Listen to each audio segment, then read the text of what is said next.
Zobaczymy, jeżeli będziecie w stanie pomóc w identyfikacji tego żyrandola, byłoby bardzo fajnie. Ja jeszcze tego nie próbowałem, ale mam nadzieję, że to wystarczy i zobaczymy później, jaki będzie ostateczny efekt.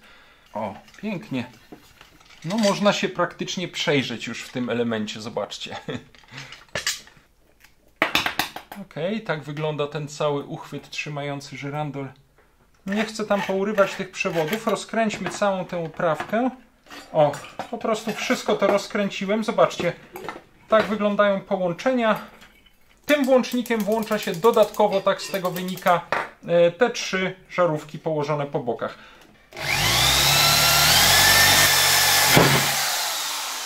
Dobra.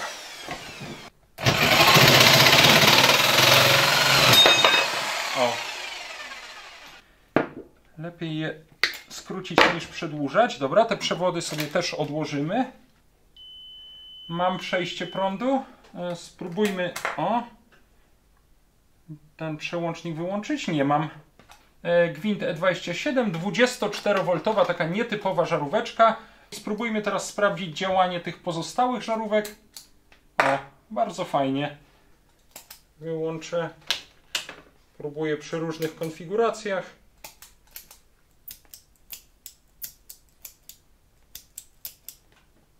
Mam tutaj wszystkie elementy żyrandola jeszcze raz rozłożone, no bo musimy na tę rurkę mocującą żyrandol do sufitu założyć m.in. tę osłonkę, ten szklany element. Tu będzie jedna oryginalna śrubka i tu będzie jedna taka dopasowana. Cześć! Dzisiaj to nagranie rozpoczynam z jednym przedmiotem bardzo typowym dla filmów na tym kanale, czyli tym starym odkurzaczem Electrolux typ czy model 7, prawdopodobnie gdzieś z połowy lat 20. O tym odkurzaczu już Wam króciutko opowiadałem. Znalazłem go kiedyś podczas niedawnej wizyty w Austrii w takiej fantastycznej rupieciarni w miejscowości Schottwin, ale dzisiaj nie będziemy się tym odkurzaczem zajmować, będziemy go dokładnie rozkręcać i oglądać przy innej okazji. Dlaczego mam go w takim razie na stole? Ponieważ dokładnie w tej samej rupieciarni i tego dnia, kiedy znalazłem ten odkurzacz, znalazłem też bardzo fajny, stary żyrandol, którego elementy mam tutaj na stole i dzisiaj tak naprawdę w tym nagraniu będę chciał się zająć tylko tym żyrandolem, dlatego pozwólcie, że ten odkurzacz na razie odstawię na bok. W tej chwili na stole został tylko ten żyrandol. Tutaj jest ten główny element z oprawkami, w które wkręcane są żarówki. Jest tutaj też taki bardzo ładny, wiszący włącznik w bakelitowej obudowie. Są ceramiczne oprawki żarówek, łącznie 4. Ewidentnie trzeba będzie ten żyrandol przetrzeć, bo on jest takim jednak trochę już rdzawym, matowym nalotem pokryty. Myślę, że wypoleruję go troszeczkę taką bardzo, bardzo drobną wełną stalową. Tutaj do tego żyrandola mam też rurkę, na której on jest zawieszony. Tutaj jest zaczep, który jest przyczepiony do haka wkręconego w sufit. Tutaj jest cała osłonka, chyba w tej chwili odwrotnie założona niż powinna być. I tutaj jest element, który wkręca się w korpus żyrandola. Oczywiście ten przewód idzie wewnątrz tej rurki. Rurkę prawdopodobnie będę musiał skrócić. Nie ma tutaj kloszy. Klosze zostały w domu, w którym ten żyrandol będzie oryginalnie zamontowany. Nie chciałem ich tutaj do warsztatu przynosić, bo bałem się, że się uszkodzą. Tym bardziej, że już w transporcie niestety jeden element tego żyrandola uległ uszkodzeniu. To jest taki szklany element zamontowany tutaj. Jak widzicie, no po prostu coś musiało w niego uderzyć i taki fragment szkła niestety odpadł od tego elementu. No tu niestety tego malutkiego elementu mi brakuje. Na szczęście ten żyrandol będzie tak wisiał, że będzie można ten szklany element odwrócić w stronę ściany czy w stronę okna, także on właściwie dla użytkowników tego pomieszczenia nie będzie widoczny. Mam tylko nadzieję, że to się dalej nie rozpadnie. Nie jest to oczywiście nic absolutnie koniecznego. Ten żyrandol mógłby jak najbardziej funkcjonować i nawet by to wcale nie najgorzej wyglądało w ten sposób. Po prostu tutaj tego elementu by brakowało, ale jednak on pasuje do kloszy i bardzo bym się cieszył, gdyby udało się go naprawić. Spróbuję to skleić. Mam nadzieję, że to wystarczy i że będzie to się jakoś trzymało. No i przed zawieszeniem tego żyrandola będę chciał oczywiście sprawdzić tutaj połączenia, sprawdzić mocowanie tych oprawek. Tutaj zwłaszcza jedna z tych oprawek żarówek troszkę się rusza. Chyba brakuje tutaj też co najmniej jednej, dwóch śrubek trzymających klosze. A później pokażę Wam, jak ten żyrandol będzie wyglądał po zawieszeniu pod sufitem. Niestety chyba nie ma na nim żadnych oznaczeń, a wydaje mi się, że jest to dosyć stare urządzenie. Tak jak powiedziałem, kupione w Austrii. Zobaczymy, jeżeli będziecie w stanie pomóc w identyfikacji tego żyrandola, byłoby bardzo fajnie. Ja jeszcze tego nie próbowałem, spróbuję porobić trochę zdjęć, wrzucić do internetu, poszukać, być może uda mi się ustalić wytwórnię, która wyprodukowała ten żyrandol, być może uda mi się mniej więcej ustalić, z jakiego okresu może on pochodzić. Dzisiaj w każdym razie będę chciał zrobić tak. Przede wszystkim spróbować skleić ten uszkodzony szklany element, a potem wezmę sobie delikatną wełnę stalową i spróbuję wypolerować ten żyrandol. On nie musi jakoś super błyszczeć, może nosić ślady używania, może wyglądać właśnie na stary, no ale jednak chciałbym, żeby był troszeczkę wyczyszczony na tyle, na ile będzie to możliwe. Ok, pracę przy tym żyrandolu chciałbym zacząć od próby sklejenia tego szklanego elementu. Kupiłem sobie tutaj taki klej błyskawiczny, cyjano-akrylowy, metal, szkło, porcelana, plastik, skóra, papier, drewno. Jest tutaj po prostu napisane, żeby posmarować klejone powierzchnie, mocno docisnąć, przytrzymać przez około 10 sekund. Mam nadzieję, że to wystarczy. Jeżeli macie lepsze sposoby łączenia takich szklanych elementów, dajcie proszę znać. Ja nie robię tego jakoś bardzo fachowo, ale mam nadzieję, że to wystarczy i zobaczymy później, jaki będzie ostateczny efekt. Na razie chwileczkę, muszę chyba przebić tutaj tubkę z tym klejem. Dobra. Ok, posmaruję teraz tutaj te elementy, które chcę skleić. Tutaj także.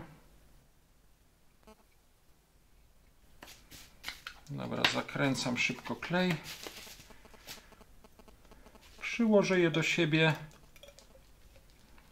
i ścisnę. Nie odtłuszczałem tego, bo to pękło w transporcie i cały czas ten element był właściwie zabezpieczony tą folią bąbelkową. Także właściwie chyba nie ma niebezpieczeństwa, że gdzieś to się tam zabrudziło, zatłuściło. Nie chcę tego bardzo mocno naciskać, bo to jest też tutaj w kilku miejscach pęknięte. Nie chcę tego po prostu całkowicie połamać, pokruszyć. Dobra, myślę, że wystarczająco długo ten element tutaj przytrzymałem. Zobaczymy. No, mam nadzieję, że nie będzie się to tutaj dalej odłamywało. Niestety, tak jak powiedziałem, nie udało mi się znaleźć tego brakującego elementu. Może w przyszłości pokombinuję, żeby wypełnić to jakąś żywicą czy czymś takim. No w każdym razie, jeżeli ten żyrandol będzie wisiał w ten sposób, to da się odwrócić tam w tym pomieszczeniu, w którym on będzie umocowany, do ściany czy do okna, w miejsce, w którego właściwie nikt nie wchodzi, to nie powinno to absolutnie przeszkadzać. Niech sobie ten szklany element teraz spokojnie poleży, ja nie będę go dotykał, a ja zajmę się teraz wyczyszczeniem tej metalowej części żyrandola. Nawiasem mówiąc, przepraszam jeszcze raz na chwilę, ten mój odkurzacz Electrolux model 7 postawiłem tutaj na stole, tak jak już wspomniałem, kupiony w tej samej austriackiej rupieciarni co żyrandol, którym się dzisiaj zajmujemy, a przyniosłem go tu jeszcze na chwilę dlatego, że być może słyszeliście w tle, kiedy kleiłem ten szklany element, że dostałem kilka SMS-ów, właściwie MMS-ów i okazało się, że napisał do mnie Jacek, od którego ostatnio wypożyczyłem kilka pięknych, starych Electroluxów do pokazania tutaj na kanale. Kolekcjoner i specjalista właśnie od starych odkurzaczy Electrolux, ma fantastyczne eksponaty, które pewnie kiedyś uda się jeszcze pokazać na jakiejś na wystawie starych odkurzaczy, być może nawet na jakiejś ekspozycji poświęconej właśnie przede wszystkim urządzeniom Electroluxa, nie tylko odkurzaczom. No i właśnie w tych MMS-ach napisał do mnie, że dostał właśnie paczkę z pięknym odkurzaczem, chyba, jeżeli dobrze pamiętam, Electrolux 10, I mogę Wam tutaj chyba pokazać kilka fotografii takich na świeżo, które właśnie dzisiaj w tej chwili dostałem, tego pięknego odkurzacza i myślę, mam nadzieję, że będzie kiedyś okazja pokazać ten odkurzacz w całości też tutaj na kanale, a na pewno wybierzemy się też kiedyś znowu do Olsztyna, do Jacka i mam nadzieję, że tak jak kiedyś oprowadził nas po wystawie starych odkurzaczy w Muzeum Nowoczesności, tak też zgodzi się pokazać nam też swoją kolekcję starych Electroluxów, bo są tam naprawdę fantastyczne perełki, których w takiej ilości i w takiej kolekcji starych modeli Electroluxów dosyć trudno byłoby chyba w Polsce i nie tylko w Polsce w jednym miejscu zobaczyć. Ok, ale tak jak powiedziałem, odkurzaczami się dzisiaj nie zajmujemy. Bierzemy się teraz ponownie za czyszczenie tego starego żyrandola. Położyłem sobie tutaj na moim stole warsztatowym taką gumową podkładkę. Mam już tutaj ten główny element żyrandola. No i mam taki kłębek bardzo drobniutkiej wełny stalowej, którą właśnie wykorzystuję najczęściej do czyszczenia takich niklowanych, chromowanych elementów. O, zobaczcie, całkiem fajnie to schodzi. Cały ten nalot. Niewątpliwie zajmie to sporo czasu, zanim uda mi się ten żyrandolek doczyścić. Tak jak powiedziałem, on nie musi być jakiś super piękny, super błyszczący, ale jednak troszkę chciałbym przywrócić mu ten dawny blask. Pozwólcie więc, że ja teraz tutaj muszę wykręcić śrubki, żeby móc to lepiej doczyścić. O, takich śrubek dwóch mi właśnie brakuje. Identycznych pewnie w tej chwili nie będę miał, może kiedyś od jakichś innych starych żyrandoli takie znajdę, ale jakieś pasujące śrubki na pewno uda mi się znaleźć po to, żeby tutaj porządnie klosze przyczepione zabezpieczyć. Patrzę, jak to wychodzi też na tych ramionach żyrandola. O, całkiem fajnie. Myślę, że też jakąś pastą polerską można by to zrobić, ale jest ta wełna stalowa tak drobniutka, że ona tutaj w każdym razie widocznych gołym okiem jakichś rysków nie zostawia. Natomiast przyznaję, że bardzo ładnie czyści. No super, jeżeli tak uda się to całe doczyścić jak tutaj ten fragment, to będę bardzo zadowolony. Tak jak powiedziałem, troszkę to potrwa. Czyżby tutaj był jakiś... Nie, myślałem już, że jakiś napis jest tutaj odciśnięty, ale to są chyba jakieś rysy powstałe podczas montażu, pierwotnego montażu tego żyrandola. O, pięknie. No można się praktycznie przejrzeć już w tym elemencie, zobaczcie.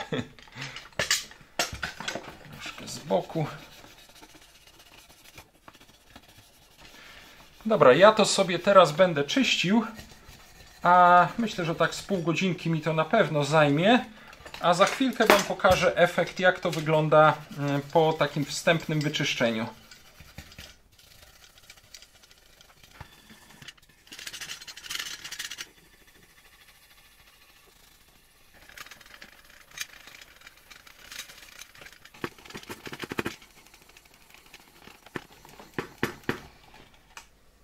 Żyrandol mam już całkiem nieźle wypolerowany. Zajmę się teraz też tą rurką, tym uchwytem, na którym on wisi. Tutaj jakieś są takie z taśmy izolacyjnej zrobione mocowania, prawdopodobnie do tego szklanego elementu. Bardzo stara musi być ta taśma, bo ona się autentycznie rozsypuje.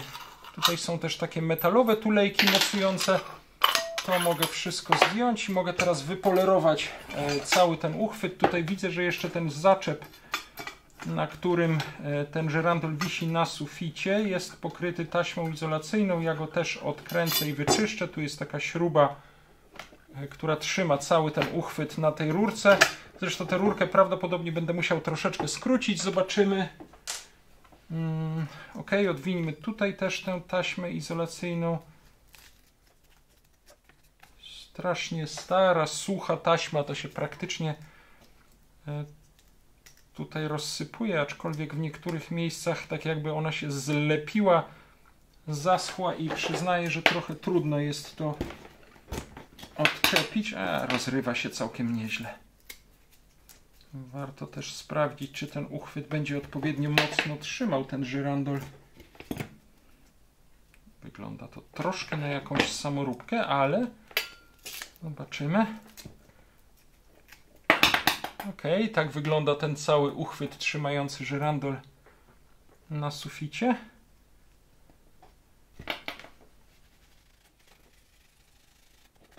Dobra, jeszcze to troszeczkę zaraz odrdzewiaczem potraktuję. No i tutaj też jest kilka różnych tulejek służących do mocowania tych elementów na uchwycie żyrandola. To też je tutaj od razu przetrę. To jest ta osłonka mocowania, która też wymaga wyczyszczenia.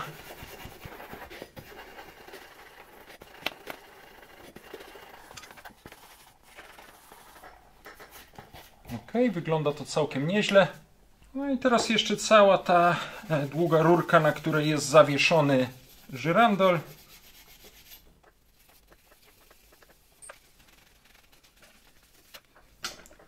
Ok, jeszcze zaraz ją chwileczkę poczyszczę, ale generalnie myślę, że już nie jest źle. Posprzątałem sobie już tutaj na blacie warsztatowym, a skoro mam żyrandol i mam odkurzacz, to mogę też wyczyścić jeszcze z resztek pyłu te elementy żyrandola.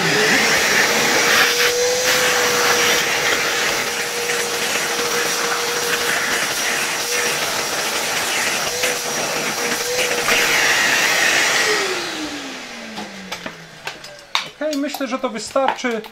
Całkiem fajnie to wyszło. Jeżeli gdzieś tutaj widać jeszcze jakieś zmatowienia, to głównie to są moje odciski palców. Jeszcze szmatką później ten żyrandol. O! Jeszcze troszkę szmatką ten żyrandol przetrzemy, ale to może nawet później już po zakończeniu tych wszystkich prac. No jednak jeszcze troszkę brudu tutaj się zbiera. Też te przewody trzeba przetrzeć. Ten przewód zwłaszcza, bo on jednak jest na widoku. Tutaj też ten włącznik. Włącznikowi zresztą zaraz poświęcimy jeszcze oddzielnie uwagę, bo warto będzie zobaczyć, czy on oczywiście działa.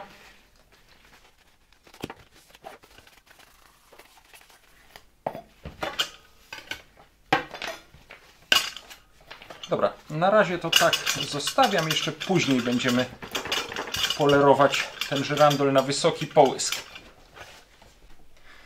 Sprawdźmy sobie teraz mocowania tych oprawek. Tutaj widzę, że jedna z tych mocowań klosza chodzi dość luźno. Teoretycznie w ten sposób się to przykręca, ale nie chcę tam pourywać tych przewodów. Rozkręćmy całą tę oprawkę. Teraz powinienem być w stanie z zewnątrz odkręcić ten element. Teraz mogę wyjąć tutaj całe to mocowanie, przytrzymać je, dokręcić ten element trzymający to mocowanie klosza. Przy okazji, przepraszam, od razu sprawdzę sobie tutaj mocowanie tych przewodów w oprawce. Dobra, wkładam to tutaj z powrotem do środka. Nakręcam od zewnątrz ten element.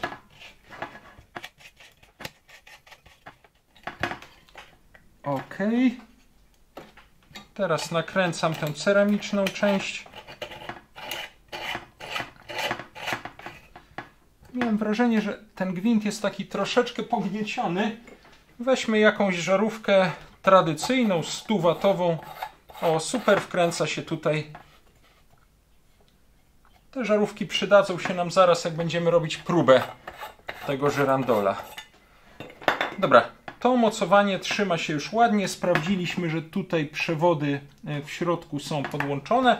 Sprawdźmy następne. Tu się wszystko trzyma. Sprawdźmy też. Ok, odkręca się. Sprawdźmy też mocowanie przewodów. Mocno przykręcone. Tutaj też.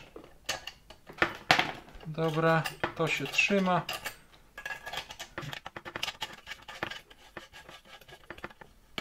Nakręcam ten element oprawki, nakręcam ten ceramiczny element. Sprawdzam, czy wkręca się tutaj żarówka. Tak.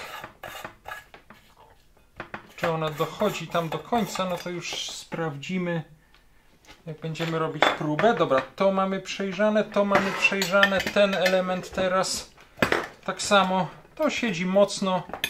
O. Odkręcam ceramiczną część. Nawiasem mówiąc, patrzę sobie jeszcze, czy gdzieś tutaj nie ma jakichś napisów na tym. Ale niestety nic nie widzę. Szkoda. Ok, odkręca się. Dobra, sprawdźmy przewody. Mocno przykręcony. Tu troszeczkę poprawiłem. Mocowanie całej tej oprawki jest ok. Na tych oprawkach też w środku nigdzie nie widzę. Nie wiem, może tu od góry by coś było, ale też nie widzę żadnych napisów. Ciekawi mnie bardzo mniej więcej, z jakich lat, z jakiego okresu może pochodzić ten żyrandol. Przepraszam, tutaj troszkę mi się poluzowało. Ja to dokręcę. O. Teraz ten element. No, krzywo mi jakoś weszło. O, teraz dobrze. Wchodzi ceramiczna część oprawki. Żarówka. Ok. Dobra, to nam jeszcze zostało tutaj na środku. Sprawdźmy jeszcze to. Odkręcam sobie ceramiczny element. No, a tutaj nie mogę odkręcić tej zewnętrznej części.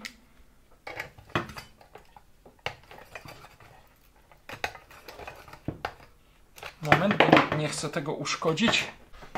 Skoro nie mogę tego wykręcić, to potrzymam tam za tę wewnętrzną część. O! Teraz już to idzie. Nie, przewody nie są tutaj nigdzie pozaginane. Tutaj muszę to troszkę mocniej dokręcić. Trzyma się. Tak, sprawdźmy przewody. Przykręcony. Przykręcony.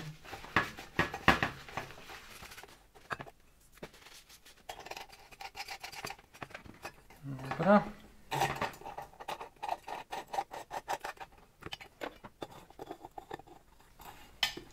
No, tutaj gwint się troszeczkę powyginał, ale już się wkręca, dobra.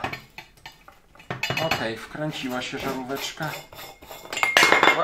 Przepraszam, na szczęście nie pękła.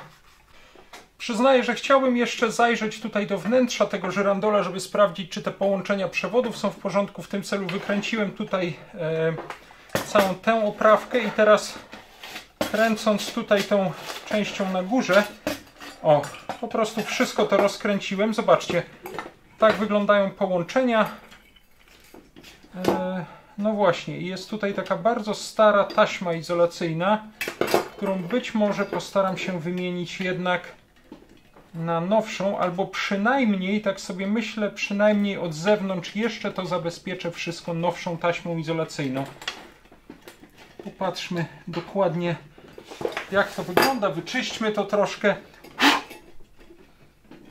Ok, myślę, że rozgryzłem całą tę plątaninę przewodów, którą tutaj mamy. Tutaj mamy dwa czerwone przewody zasilające i one tak, z jednej strony tutaj ten czerwony przewód łączy się w tym miejscu z 3 przewodami idącymi do tych żarówek po bokach i z przewodem idącym do tej żarówki po środku. Natomiast tutaj drugi ten przewód łączy się w tym miejscu z jednym przewodem, który idzie do tej żarówki głównej, czyli po włączeniu przełącznika, włącznika w ścianie zapala się ta główna żarówka środkowa, ale on łączy się tutaj także z tym przewodem, który idzie do włącznika i dopiero z tego włącznika wychodzą 3 przewody idące tutaj do tych 3 żarówek, czyli tym włącznikiem włącza się dodatkowo, tak z tego wynika, te 3 żarówki położone po bokach. To jest już tutaj ładnie zabezpieczone taką starą taśmą izolacyjną, ona jest tutaj trochę sztywna. Wydaje się, że wszystko to jest w porządku, ale ja na wszelki wypadek jeszcze dodatkowo od wierzchu. Zabezpieczę to współczesną taśmą, tak żeby to wszystko było tutaj na pewno zabezpieczone. Mógłbym to wszystko porozwijać, ale wydaje mi się, że nie ma sensu. Sprawia to bardzo solidne wrażenie, natomiast po prostu jako dodatkowe zabezpieczenie jeszcze to po prostu od wierzchu po wierzchu owiniemy.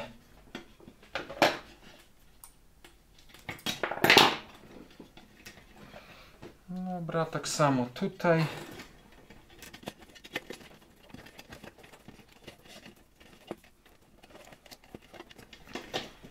Będę miał po prostu pewność, że ten żyrandol może być w bezpieczny sposób używany.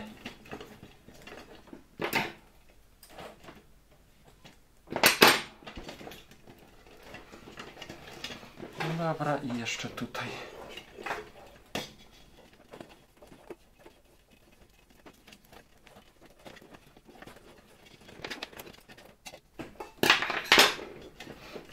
Ok. Poza tym te przewody wyglądają tutaj naprawdę ładnie. Nie widać nigdzie popękanej izolacji, ani na tym przewodzie idącym do włącznika, ani na tych przewodach idących do poszczególnych żarówek. Dobra, myślę, że możemy to zamykać. Teraz tylko ta kwestia trafienia tutaj. Aha, już wiem. To musi wejść tutaj w gwint.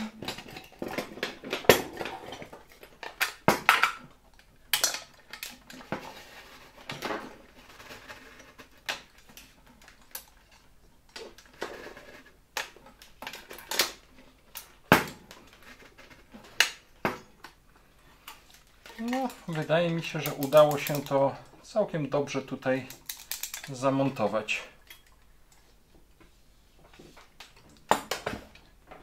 Ok, przymierzyłem sobie ten żyrandol do miejsca, w którym będzie zawieszony, no i będę musiał tę rurkę praktycznie o połowę skrócić, nawet troszkę więcej, bo to będzie ten fragment, który zostanie.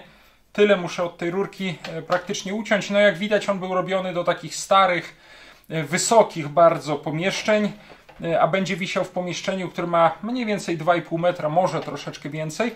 Także tutaj muszę tę rurkę uciąć i muszę tutaj wywiercić dokładnie tak, jak jest zrobione tutaj na końcu. Zresztą widać, że ta rurka też już kiedyś była obcinana, być może była nawet dłuższa. Muszę wywiercić tutaj taką dziurkę, przez którą będzie przechodziła śruba trzymająca ten zaczep. Troszkę mam kłopot, bo zorientowałem się, że nie mam takich cieniutkich wierteł do metalu, dlatego wezmę troszeczkę grubsze, nawiercę tutaj trochę i ewentualnie jakimś szpikulcem, tak nie wiem, no, poszerzę ten otworek, tak żeby on wystarczył, aby przeprowadzić tutaj śrubę, która będzie miała nakrętkę z drugiej strony, a potem po prostu tę rurkę utnę, tak jak tutaj zaznaczyłem taśmą. Przyniosę sobie teraz imadło i zaraz spróbuję to tutaj zrobić. No i mam już takie porządne imadło. Może jeszcze podłożę tutaj jakąś szmatkę, żeby tej rurki bardzo nie uszkodzić. Moment, czyli tak, to jest ta część, która zostanie.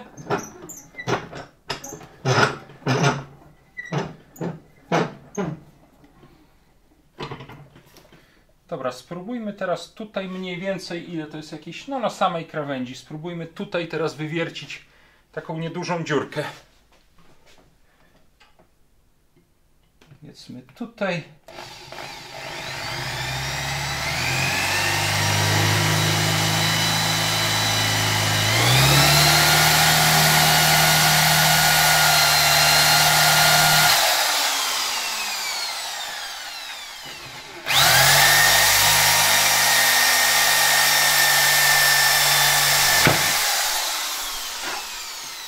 Taka dość solidna będzie ta dziurka. Trudno, może dam po prostu większą śrubkę o większej średnicy.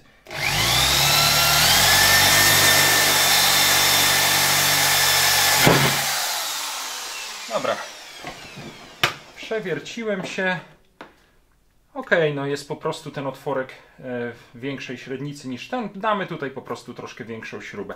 No i teraz tak minimalnie powyżej trzeba będzie tę rurkę obciąć.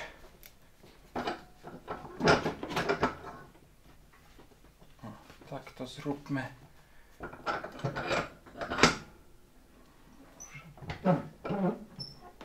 Może tak. Wezmę sobie do tego po prostu wyżynarkę, założę tutaj brzeszczot do metalu, bo nie chcę tutaj w warsztacie używać szlifierki kątowej, która po prostu bardzo iskrzy. No i teraz tutaj możliwie nad tym otworem. O. Myślę, że elegancko. To jest kawałek rurki, który nie będzie nam potrzebny, aczkolwiek na razie go schowam, bo zawsze można go wykorzystać, gdyby trzeba było ewentualnie do przedłużenia tego uchwytu. Myślę, że wyszło to bardzo fajnie. Zaraz to jeszcze troszeczkę pilniczkiem wyszlifuję, ale jest ok. Zaraz dobierzemy też śrubę, która będzie tutaj trzymała ten uchwyt. Mogę już to imadło sprzątnąć. Pokażę Wam szybko, jak ten zaczep jest zrobiony. Tutaj nawiasem mówiąc, jest dokładnie, może troszeczkę dłuższy. Coś takiego wykorzystane. To się nawet dosyć solidnie trzyma. Tak sobie myślałem, czy by tu jeszcze dodatkowo nie dać takiego malutkiego zabezpieczenia przed ewentualnym wysunięciem tego. Nie sądzę, że to jest potrzebne, ale możemy to ewentualnie jeszcze w ten sposób tutaj zabezpieczyć. Będzie to i tak praktycznie schowane pod osłonką tego mocowania przy suficie. O, dobra, jest to zabezpieczone. Tutaj też nic nie ma prawa się wysunąć. To też się wszystko bardzo mocno trzyma. Dobra, teraz ten zaczep jest tutaj po prostu na tę rurkę założony i tutaj trzeba będzie zaraz wkręcić odpowiednią śrubkę. To była oryginalna śrubka, która się tutaj znajdowała i ona, prawdę mówiąc, od biedy też tak naprawdę się do tego nadaje. Może dam troszeczkę, tu mam taką minimalnie większą, na długość jest dobra.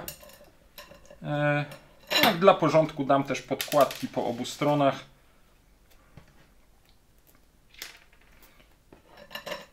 Tutaj z drugiej strony też dam podkładkę i tutaj przykręcam nakrętkę. Nawet nie muszę tego mocno dokręcać. O.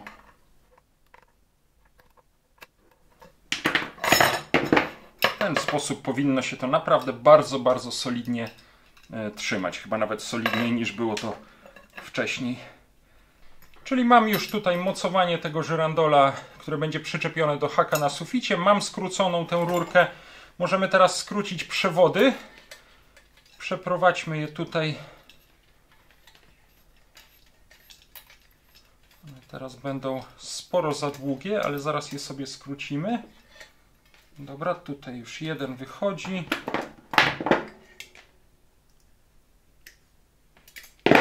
Drugi zaraz. Drugi jeszcze nie, gdzieś mi tam utknął. O, jest, dobra. Dobra, wyciągam przewody. Wkręcę na razie tę rurkę, aczkolwiek jeszcze później ją odkręcę. Tutaj jeszcze pójdzie ten szklany element, który wczoraj kleiliśmy. Mówię wczoraj, bo zrobiłem sobie po południu wczoraj przerwę. Poszedłem przymierzyć ten żyrandol, a następnego dnia właśnie kontynuuję całe te prace. Dobra, tutaj będzie hak. No tak o style bym tych przewodów jednak zostawił. One i tak będą schowane tutaj pod tą półokrągłą osłonką, ale chciałbym tutaj mieć dobry dostęp do kostki, także myślę, że tak, no o style ich zostawię. Zawsze można je ewentualnie skrócić. Lepiej je skrócić niż przedłużać. Dobra, te przewody sobie też odłożymy. Teraz zdejmę z nich troszkę izolacji.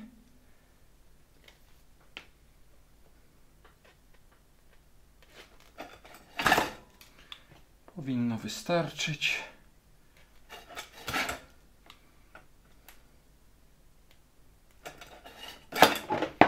Dobra, zaraz sobie pocynujemy te końcóweczki przewodów. Już mam tutaj moją lutownicę.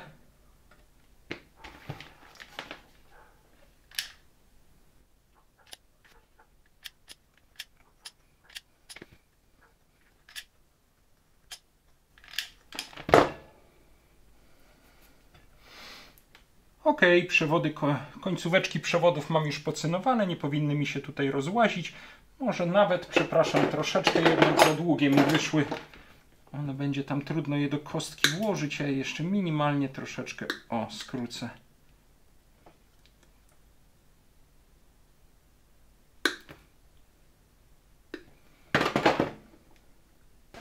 Ok, teraz chciałbym zrobić mały test połączeń w tym żyrandolu przy pomocy mojego miernika. Mam tutaj też żarówkę. Sprawdźmy połączenia we wszystkich tych oprawkach. Ustawiam sobie miernik na sprawdzenie przejścia prądu. Jeżeli teraz dotknę tutaj do przewodów, a nie jest wkręcona żadna żarówka, no to nie powinienem mieć nigdzie przejścia prądu, niezależnie od tego, czy tutaj włączam, czy wyłączam. Ok, przejścia prądu nie mam. Powiedzmy, że włączę teraz, wkręcę tutaj żarówkę w tę główną środkową oprawkę. Sprawdźmy teraz przejście prądu. Ok, mam. Wyłączę. Mam nadal. To znaczy, że ta żarówka obsługiwana jest przez włącznik wścienny, czyli włączam światło włącznikiem ściennym, zapala mi się ta żarówka. Wkręćmy teraz tę żarówkę, powiedzmy, w jedną z tych bocznych oprawek. Dobra. Mam przejście prądu. Spróbujmy ten przełącznik wyłączyć. Nie mam. Włączam. Mam. OK. Sprawdźmy w ten sposób pozostałe oprawki. Czyli tak, ta boczna powinna być sprawna, ta środkowa powinna być sprawna. Zobaczmy tę oprawkę. Już nie pamiętam, czy jest włączone, czy wyłączone. Teraz włączone. Wyłączam. Nie mam. Włączam. Mam przejście. Dobra, czyli ta żarówka też powinna się świecić. No i sprawdźmy jeszcze tę trzecią.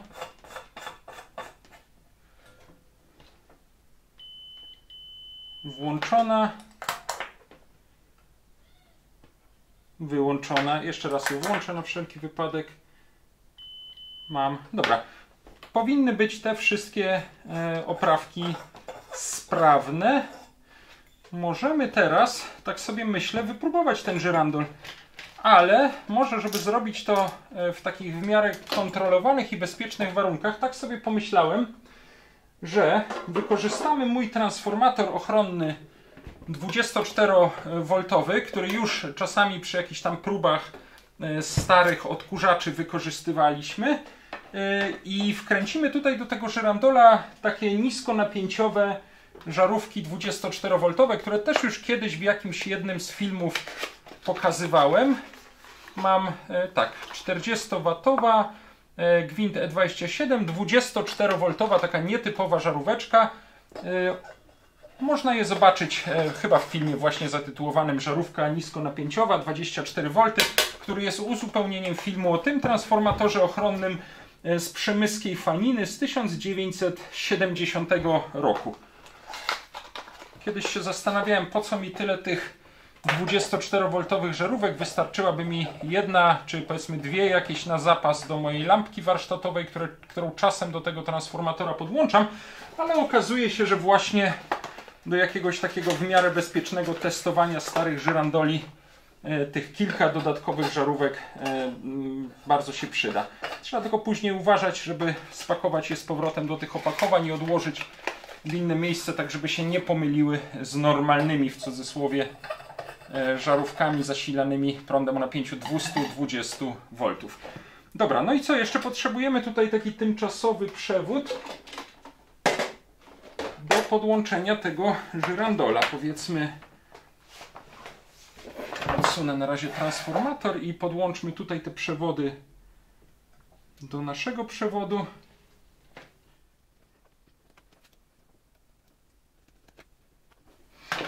OK. Transformator nie jest jeszcze podłączony. Mogę go sobie tutaj włączyć, nasz żyrandol, do transformatora. Ok, mam tutaj to wszystko przygotowane do próby żyrandola. Żyrandol mam podłączony do przewodu tymczasowego. Przewód mam włączony do transformatora ochronnego. Transformator ochronny wpinam sobie do listwy zasilającej, która na razie jest jeszcze wyłączona. Mam na wszelki wypadek okulary ochronne. Włączę teraz zasilanie listwy zasilającej, czyli tak jakbym włączył przełącznik w ścianie. Zapala się nam tutaj ta żarówka na środku i spróbujmy teraz sprawdzić działanie tych pozostałych żarówek. O, bardzo fajnie.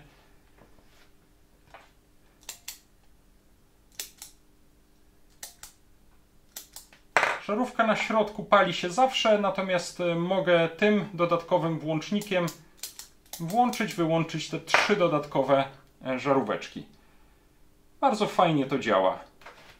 No i włącznikiem w ścianie, czy w tym przypadku w listwie zasilającej, wyłączam po prostu całkowicie zasilanie tego żyrandola. A założę sobie jeszcze na chwilkę rękawiczki, włączę to wszystko, zobaczę, co się stanie, jeżeli wykręcę jedną z tych żarówek. Ok.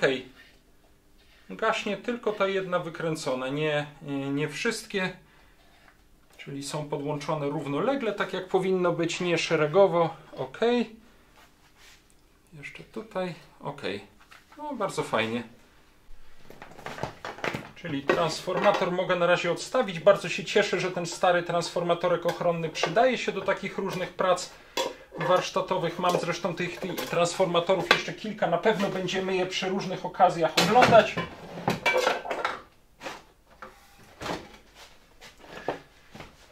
No i ważna rzecz, zanim zrobimy test na napięciu 230 V, musimy oczywiście wykręcić stąd te 24V żarówki. One się do tego nie nadają.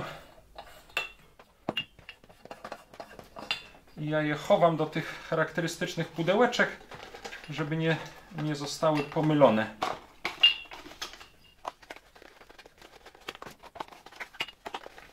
Fajna rzecz, można tanio takie 24V żarówki w internecie kupić.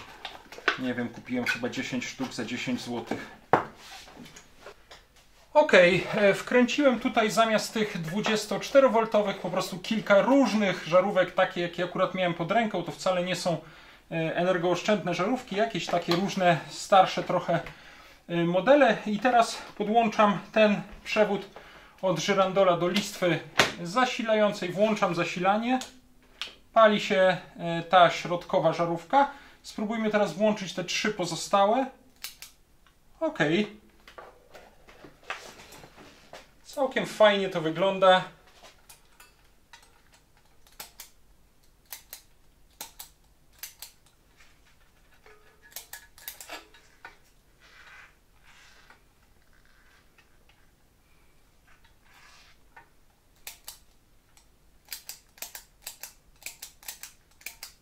Włącznik zdaje się działać bardzo dobrze.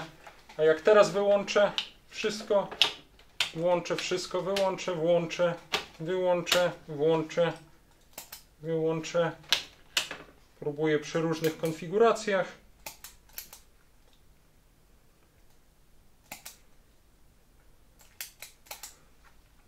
Ok, myślę, że mogę wyłączyć i chyba możemy ten test żyrandola uznać za udany.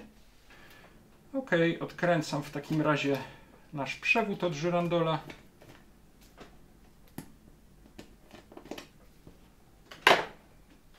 Rzućmy jeszcze okiem na budowę tego malutkiego włącznika. O, on się tutaj odkręca. Patrzę przy okazji, czy są gdzieś tutaj jakieś napisy, ale nie widzę. I tutaj mamy właściwie cały ten mechanizm. W tej chwili wydaje mi się, że powinien być rozłączony. O, w tej chwili powinien być połączony. Moment, może w tej chwili tak to zrobię, będzie to dosyć fajnie widać.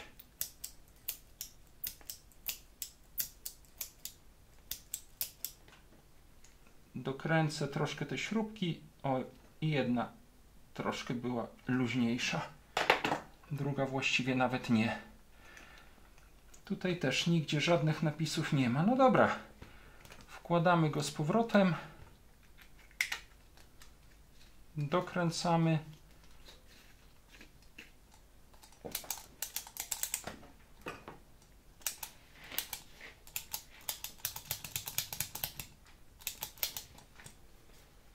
Mam tutaj wszystkie elementy żyrandola jeszcze raz rozłożone, no bo musimy na tę rurkę mocującą żyrandol do sufitu założyć m.in. tę osłonkę, ten szklany element.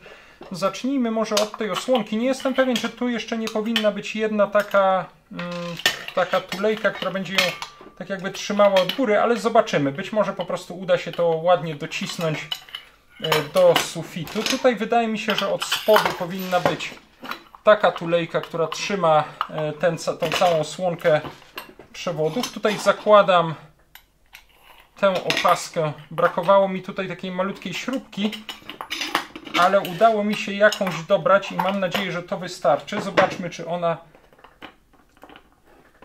O, super. Wystarcza to w zupełności do tego, żeby utrzymać właśnie całą taką tulejkę i tę osłonkę połączeń przewodów przy suficie. Wydaje mi się, że tak powinno to być zrobione. Na razie tak postaram się to przykręcić, żeby to się tutaj trzymało. No i co? Teraz zakładam ten szklany element, który będzie tutaj opierał się o żyrandol. Nie jestem pewien, czy on od góry powinien być też dociśnięty taką tulejką, czy nie. Może ją na wszelki wypadek też tutaj od razu założę. Ok. Chyba tak, będzie to po prostu dużo ładniej wyglądało. Dobra, teraz tak naprawdę muszę przez tą rurkę przeprowadzić jeszcze raz te przewody, które już kiedyś raz przeprowadzaliśmy. Wkładam je tutaj do środka. Wpycham i one tutaj gdzieś mi powinny na górze wyjść. O, jeden już jest.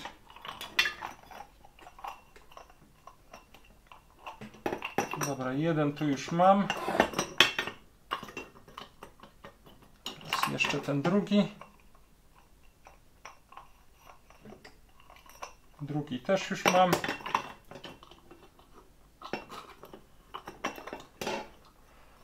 Dobra, przewody tutaj wyszły. Ostrożnie z tym szklanym elementem. No i teraz już chyba, jeżeli o niczym nie zapomniałem, mogę tę rurkę definitywnie nakręcić tutaj na ten żyrandol.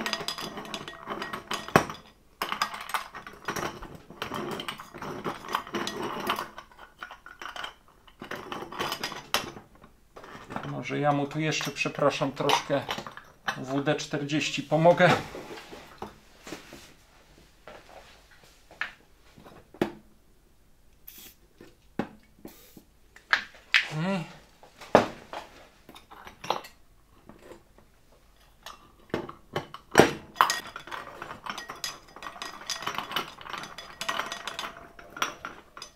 Dobra, myślę, że się to dosyć mocno dokręciło. Ten szklany element, myślę, że on będzie się po prostu opierał tutaj o żyrandol. Nie jestem pewien, być może jego można było pierwotnie troszeczkę regulować przy pomocy takich dwóch tulejek, ale on tutaj się wyszczerbił bardzo na dole i musiałby mieć taką bardzo szeroką opaskę. Myślę, że tak będzie ok, jeżeli on będzie tutaj bezpiecznie oparty o tę część.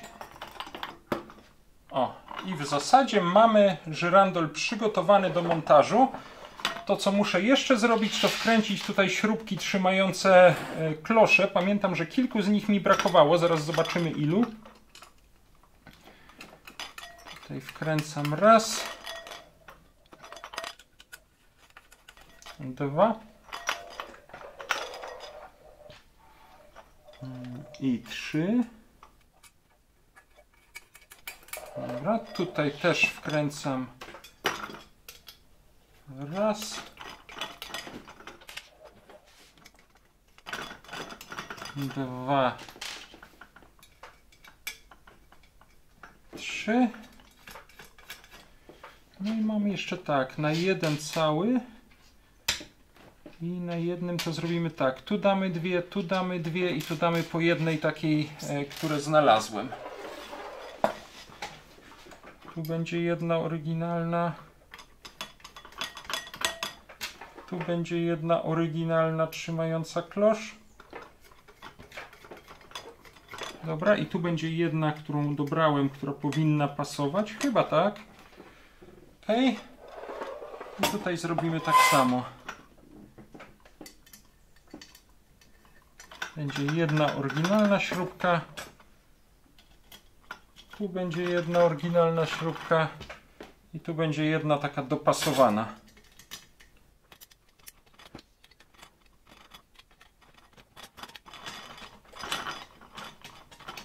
Ok, ona tutaj ładnie wchodzi. Dobra. No dobra, bardzo Wam dziękuję za to dzisiejsze czyszczenie i montaż tego starego austriackiego żyrandola. Zaraz pójdę go zamontować. Myślę, że uda mi się też zrobić kilka ujęć, bo chciałbym Wam pokazać, jak ten żyrandol wygląda z kloszami i przede wszystkim jak będzie wyglądał powieszony przy suficie i czy będzie działał. Wygląda w każdym razie bardzo ładnie. Ja zrobię jeszcze kilka zdjęć tego żyrandola, także po zamontowaniu tutaj kloszy będę chciał przynajmniej przy pomocy wyszukiwania obrazem poszperać trochę w internecie i spróbować ustalić, kto wyprodukował taki żyrandol, który, przypominam, znalazłem w rupieciarni w Austrii razem z tym starym odkurzaczem Electrolux model 7 z lat prawdopodobnie 1920, aczkolwiek nie sądzę, że obydwa te urządzenia były w jednym domu, były po prostu w jednej rupieciarni, w której zgromadzone są różne przedmioty z czyszczenia starych domów. Także bardzo możliwe, że jest to też jakiś ciekawy, stary, historyczny, zabytkowy, austriacki, być może austriacki żyrandol. Poszukam, spróbuję to ustalić, dam Wam znać, a teraz zbieram się i idę go po prostu zamontować.